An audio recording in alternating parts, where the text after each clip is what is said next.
foul. That was absolutely ridiculous. The Boston Bruins have won the Stanley Cup. Up on down. Here comes a 1-2 pitch. Red Sox win the World Series. I don't know. It's tough. Tom's up there, man. Being tough. Ladies and gentlemen, the factory for Boston. What's going on YouTube? It's your boy Jesse Almeida here on YouTube and from Beandown Takes. We're back again with another Red Sox video. This is the second straight Red Sox video that I'm doing. Red Sox lied about going full throttle. FELGER and MAZZ.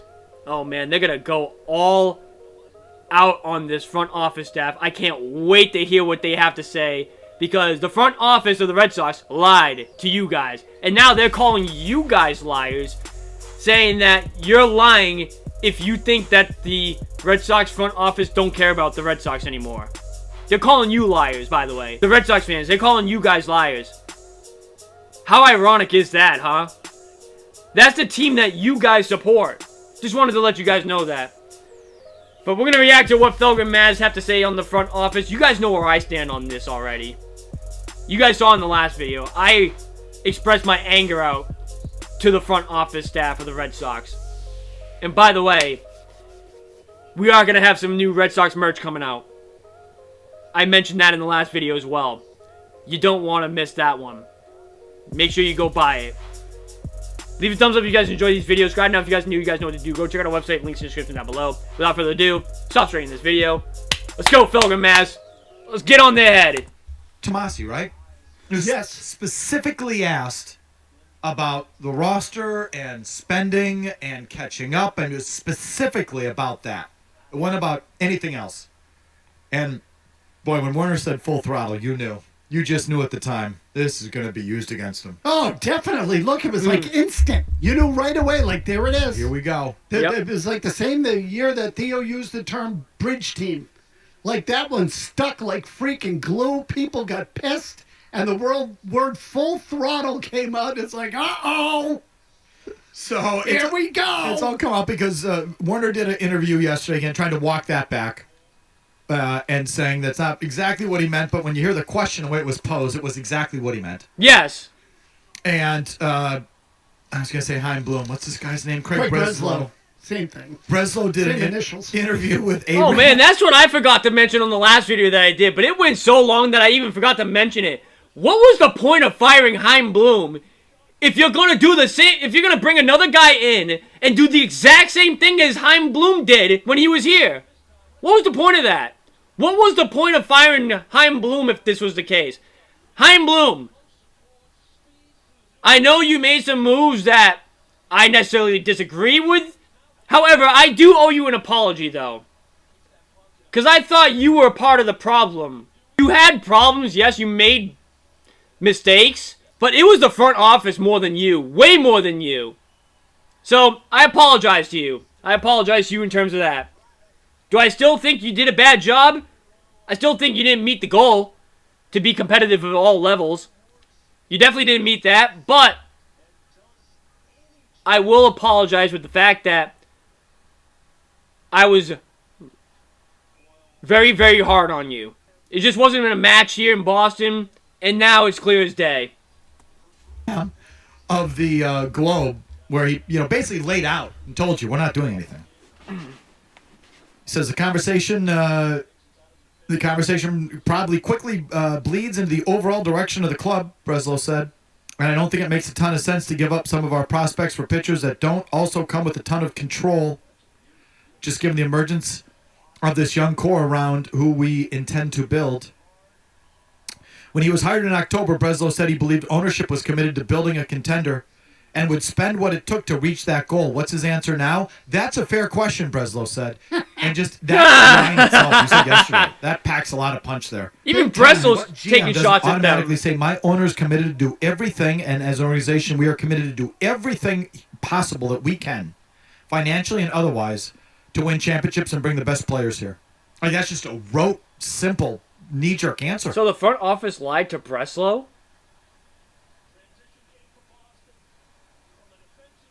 Oh my god. They lied to Breslow in the interviews? So they're just liars in general.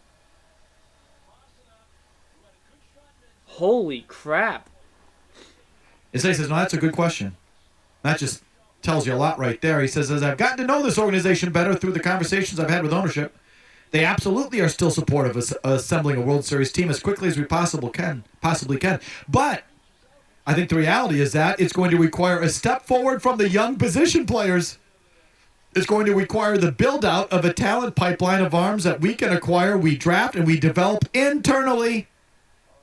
It's going to require aggressive player development in the minor leagues and the major leagues. So guys that we think are the next wave are not just big leaguers, but impact big leaguers. He's just telling you we're not going to do anything. Exactly. Yes. So again, think of that whole exchange that you just cited. So now they've had time. Do you think they're still going to spend the money they need to? Well, it's going to have to come from the inside. Right. No. So that's a no. No, he's saying no. They're not going to toss it around like they used to. No. Is Right. it any wonder why 10 people refuse to take that job now? No. That this stuff is No. coming out. Like, it's just more of the same. No one was going to be able to do anything. Right. I mean, seriously, how many times? I would love to know how many times they have been rejected this offseason between executives and free agents. At It's least got to 10. be 20. At least It's 15, got to maybe. be close to 24. 24 people between executives and players who said to them, thanks, but no thanks. Oh, go you're talking Pounce." about both players and executives? Yeah, at least 20. Are you kidding me? No one wants to come here. It's sad. This used to be a destination. It's not a destination no more. It's because they know what this front office has become.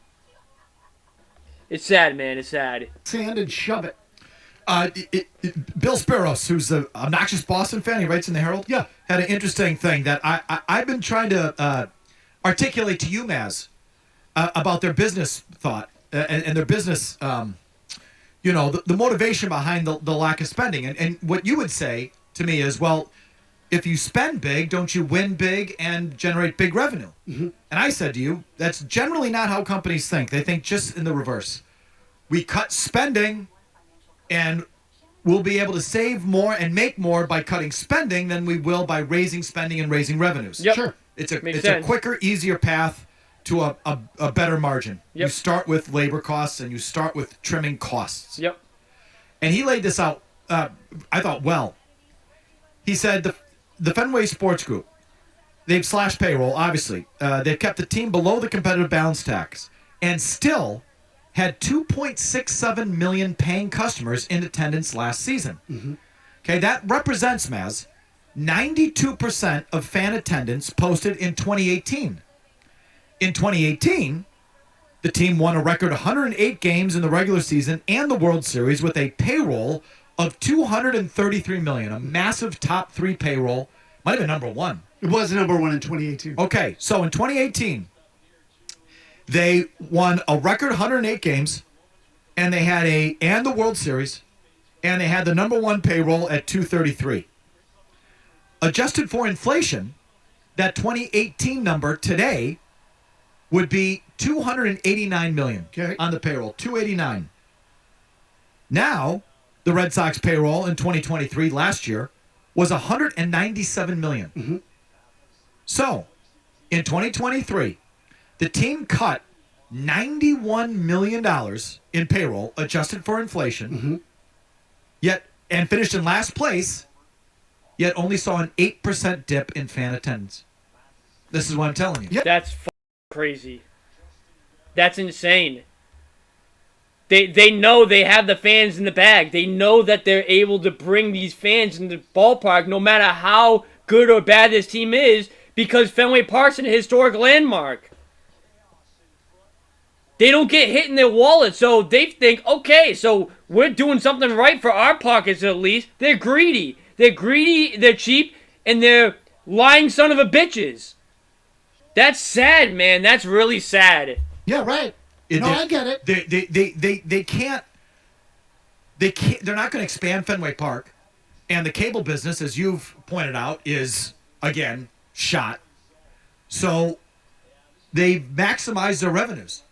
They're much better off on a cash in, cash out basis, slashing payroll by a third, adjusted for inflation, but only losing. So they've cut payroll by 30% and attendance is down by 8. Do the math.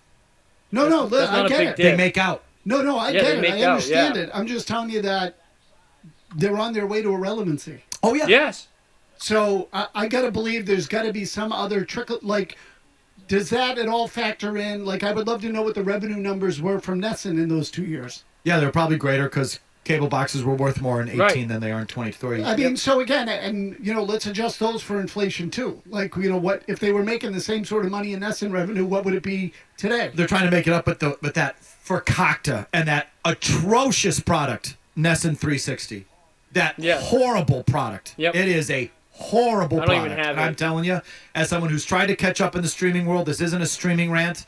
I've cut the cord. I got a ton of streaming services, as much as I hate them. And so I can tell you, like I told you on our off-air show, that the YouTube TV Sunday Ticket was an excellent product. It delivered for me all season long. It was great. It was worth the money. It worked. I give it high marks. I thought it was going to be a disaster, and it wasn't. It was great. The Nesson 360 product blows. It blows. I can't record games. Kevin, are you allowed? What? Can you record on Nesson 360? I can't even get it to press pause. I don't have it, but I wouldn't be able to tell you. But a friend has it, and he just complains about it all the time. It sucks. And it's also $30 a month. It's 30 That's effing bucks ridiculous. Like what? $30, bro? month. Who do you It's- think it's you glitchy. are? That's so expensive. It's for It ridiculous. is. crazy. It's ridiculous. And there's all sorts of glitches on it. Like the weird stuff appears on the screen at weird times. I $30 don't a know. month. I don't Get think the I can fuck record outta here, games. Henry. I can't go back and watch like on a DVR kind of function. I haven't been able to figure that out if I can. It's a suck ass product. Oh, does it blow? $30 a month. And it's a gouge. It's a gouge. I They're mean, Disney, gouging you. Disney costs like 10. Yeah, no, 12. $7.99.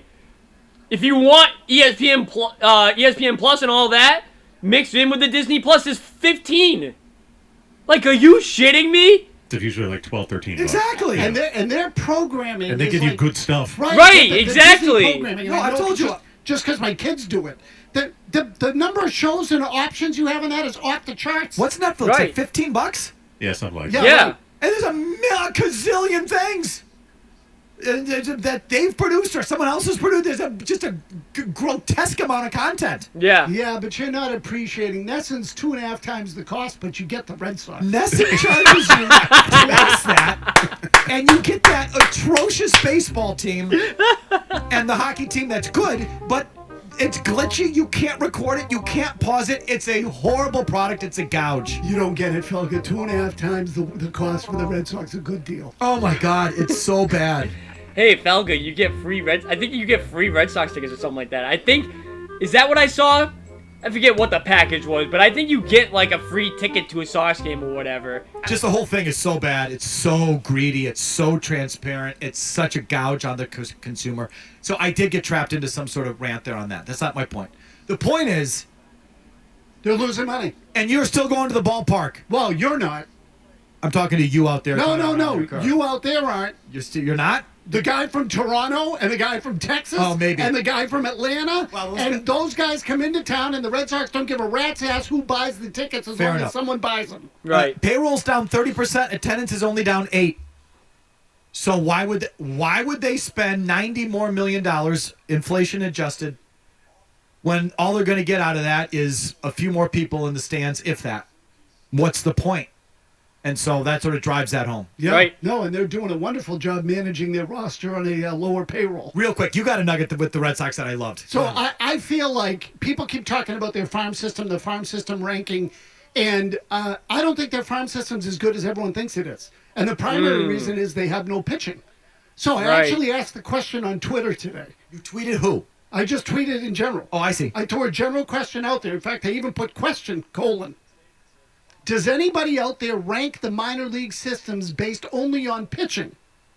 And if so, where do the Red Sox rank? Meaning, right, so they're Yeah, the 10th no, ranked it system, makes sense, but right. They're Yep. 5th in position players and they're whatever in pitching. Probably. Yep. Right. In other words, if you don't have pitching, it really is kind of a fake number. Because when you make a deal, what does everybody want? Young pitching. Pitching. Young pitching. Particularly if you want, as Craig Breslow has said, a veteran pitcher who has years of control.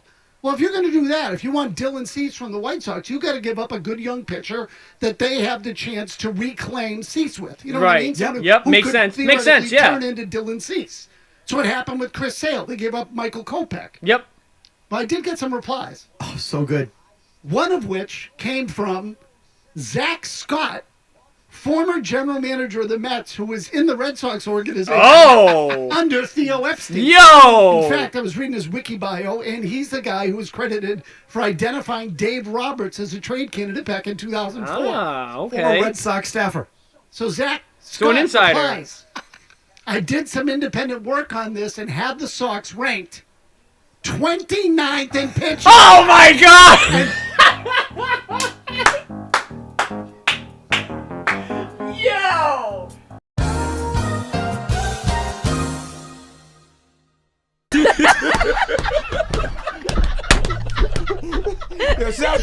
Embarrassing.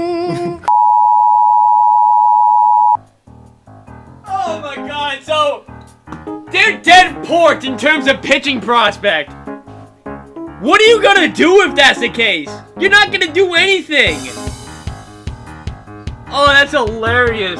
And they keep talking about this young core that's gonna come up and help them win a World Series or whatever. Yeah, sure. You have the probably, let's say, 6th, 7th, or 5th. I would even go 5th. 5th best farm system in terms of your positional players.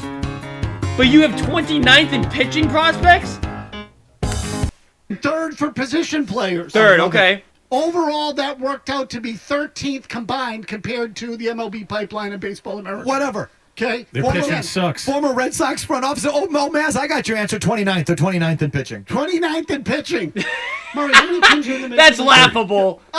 Right. Yeah. So I would love to, I don't even care who the other suckbag team is. 29th. 29th. This is the problem. This is the problem. Your minor league system isn't as good as you think it is. Right. So it's good. Wait for Marcelo Meyer. Wait for Kyle Teal. Wait for all those guys. You have nothing coming from the minor leagues in pitching. Zero. Jack Squatson. Zero. There's your Red Sox minute. Did you enjoy it? You can mix it up. Oh, that was great. Your Patriots calls. Oh, that was great. They put the hammer down on them. That was beautiful. Wow, that's crazy. 29th in their pitching prospect. That's really crazy. So it's really Marcelo Mayer, Kyle Teal are the ones carrying the farm system, really. That's why they're like 13th or whatever they are. It's those two guys. But other than that, that's really it. There's really nothing else. Wow, man, that's crazy. What a great young core you guys got. Henry, Kennedy, Warner. What a great young core. That's going to help you win games. That's going to help you win World Series. It's going to help you get yourselves in the playoffs. And what's Marcelo Mayer? Probably like 2 years away from being in the major leagues. And Kyle Teal is like 4 maybe, 3 maybe. This is going to be a while, guys. Red Sox fans, this is going to be a while. And what do they say? They cut their payroll by 30%, factoring in the inflation. And they only lost 8% in ticket sales or whatever it is. Only 8%. That's not that big. For them, at least, that's not that big. That's what I mean, man. Thumbs up if you guys enjoy these videos. Subscribe now if you guys are new. You guys know what to do. Go check our website. Links in the description down below. Oh, man. It's going to be another long season for the Red Sox. It is what it is, though. Sorry to my Fenway family or whatever. Blame the front office staff. That's all I gotta say. Just blame the front office staff. There's the reason why I'm not going to many games. Just blame them. Obviously, we will be at all 3 of these guys. I will guarantee you guys that. I am going to see my boy, Xander Bogaerts, and the San Diego Padres. Hopefully beat the Red Sox. Hopefully they sweep them. Because we need to get back in the playoffs, Padres. We need to get back. I know we haven't spent much this offseason either, but for the Padres, at least, we kind of got screwed with our TV deal last year, falling. So we didn't get much revenue on our TV deal. That's why Juan Soto had to be traded. We're not getting Josh Hader back, and that's why we're probably not going to get Blake Snell back either. It's because of the TV revenue falling last year. So, I mean, that's just out of their control. That's out of their control. But thank you guys for watching. It's been your boy Jesse, and I'll see you guys in the next video. Later, guys.